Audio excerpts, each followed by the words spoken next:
Hi guys, so in this video I'm going to try and explain the difference between shoulder protraction, so that is scapular protraction versus scapular winging.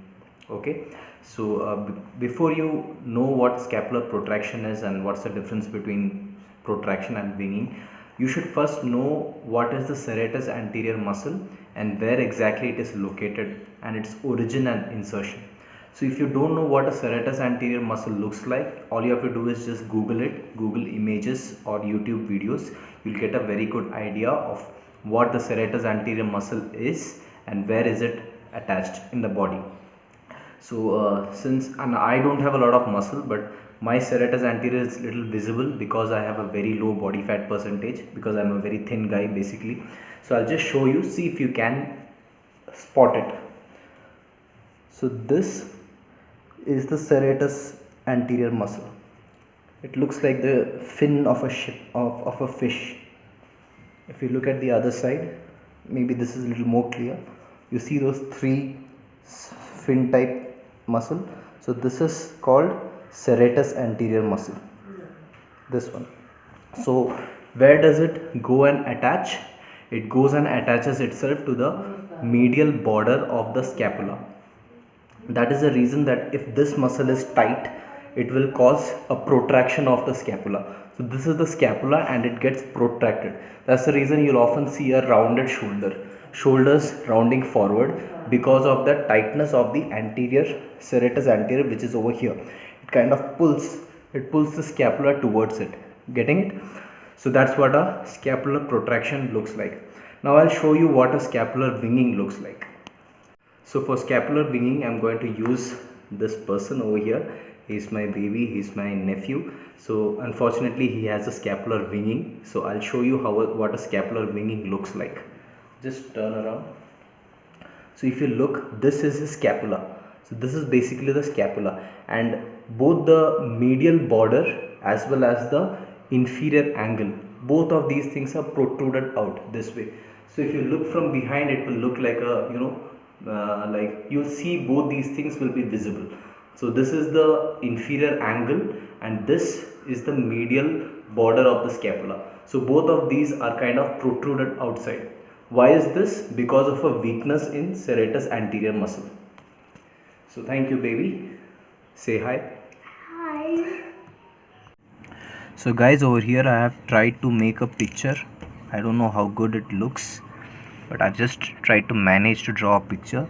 So as you can see, this is the scapula and this is the medial border of the scapula. This area is the medial border of the scapula and this area is the inferior angle of the scapula.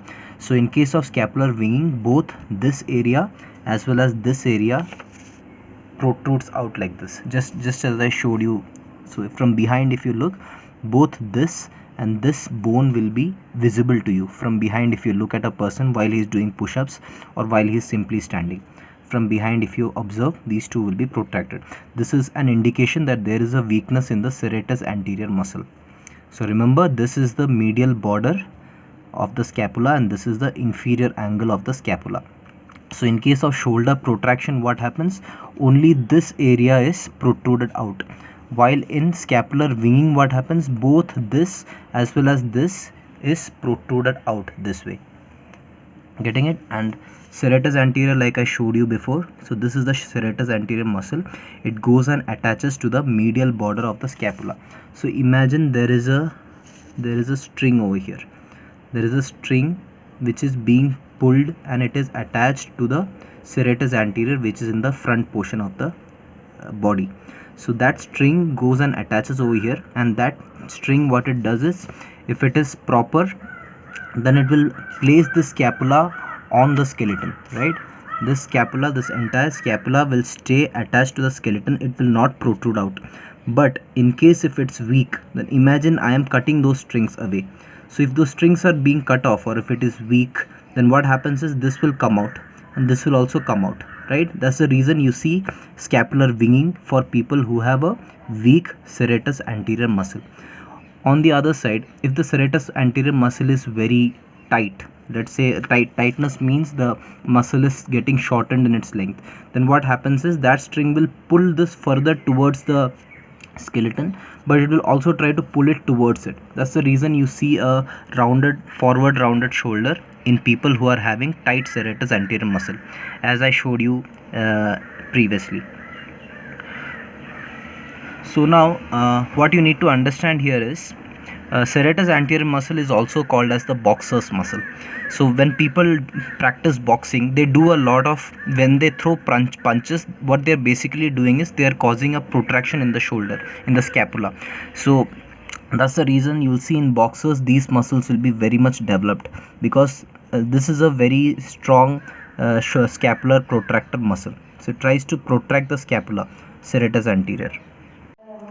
Okay, now that concept is kind of sort of sorted out, now let's discuss what is a tight muscle or what is a weak muscle, or what is a overactive muscle versus what is an underactive or lengthened muscle, and how does a muscle become tight in the first place. So let's take a very common example, right? We are always watching mobile in this way, right? We are always looking like this at the mobile. So watch what's happening to my shoulders. It is kind of hunched forward this way, and I am watching my mobile this way, right? So imagine if I'm staying in that position for hours, for a long time. If I'm staying in that position, then what happens is that this area becomes tight, right? My chest, my anterior deltoids, these area will become tight because I'm always in this position for long hours.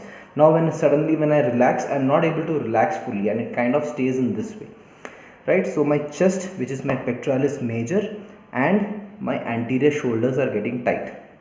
Understood? So because of that, now what happens is sorry, I had to ask him to move out of the way. Anyways, yeah, so if I'm sitting in this way, right, so these muscles are becoming overactive, like it's being used a lot. So what happens is this muscle becomes tight, this and this muscle becomes tight, so that will pull my shoulders towards it, right? So what happens is this is becoming tight, at the same time this is becoming lengthened, right? So it is moving away from its original length. So now that is not optimum for good force production. So think about it like this. Let's say you have a ball in your hand and you want to throw the ball. So how do you think you will be able to generate a lot of force? Only if you take the ball this way and throw it, right? That's when you produce a lot of force. What if the muscles are tight and if you have to throw the ball in this way? Do you think you will be able to throw the ball very far? Do you think you will be able to generate a lot of force? No, right? This is the reason that it is very important that we maintain the proper length of a muscle. A muscle gets shortened in length when it becomes tight, or when it is overused, or when it is overactive, right? So when it becomes shortened in length, the ability of that muscle to generate a lot of force becomes less. Also, your posture also becomes bad as a result, which in turn can lead to injury. That's the reason that if you have shoulder rounded forward this way and these areas are tight, which means shortened or overactive, you need to stretch this area a little. You may have to do foam rolling, you may have to use that massage ball, and you may have to do some stretches, and you need to open this area so that the length goes back to normal. So this is what is called as muscle tightness. So if a muscle becomes tight, it will try to pull everything towards it. Why? Because the length is becoming short over here.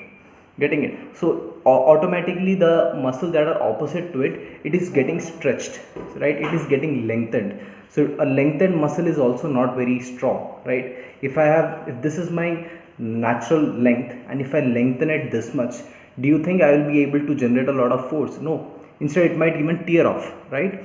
So this area has become lengthened now as a result of this tightness in the front region. So this area has to be strengthened by doing a lot of exercises that will strengthen your rhomboids.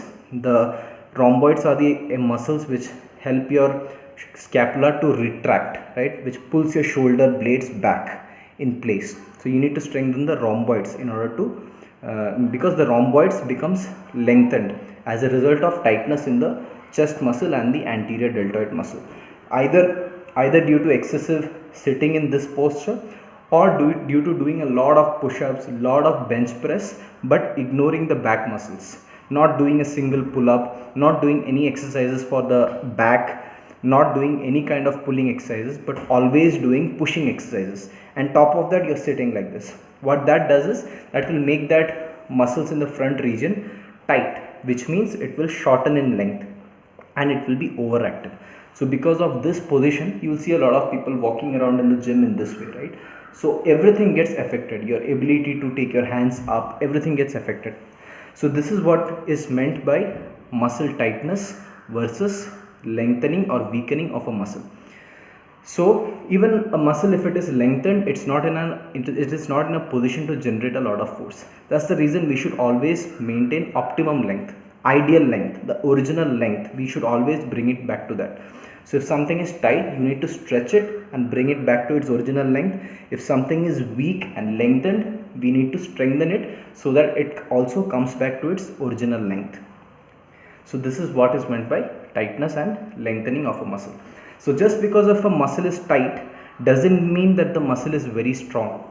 Like I showed you the example of throwing a ball, right? So if it is tight doesn't mean it's very strong. It has to be in its original length in order to generate the right amount of force, the optimum force.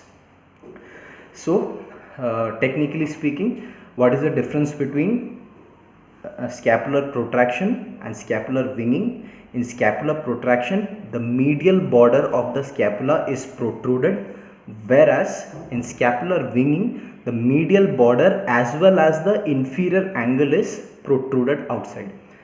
That's one difference. One more thing is, which muscle is tight? If the serratus anterior muscle is tight, then that will lead to shoulder protraction, that is scapular protraction, that is forward rounded shoulders, because of the serratus anterior tightness. On the other side, if the serratus anterior muscle is weak, then that will cause scapular winging, like I showed you in the beginning of this video. Both the medial border as well as the inferior angle gets protruded outside. So this you can observe if you look at a person from behind, or while that person is doing push-ups and you observe from top, you'll be able to see this difference. So I hope I have made the difference clear. If you have any further doubts, feel free to comment below, or you can DM me on Instagram. You can find me on Instagram at athlete.sanju. Okay, thank you guys, all the best.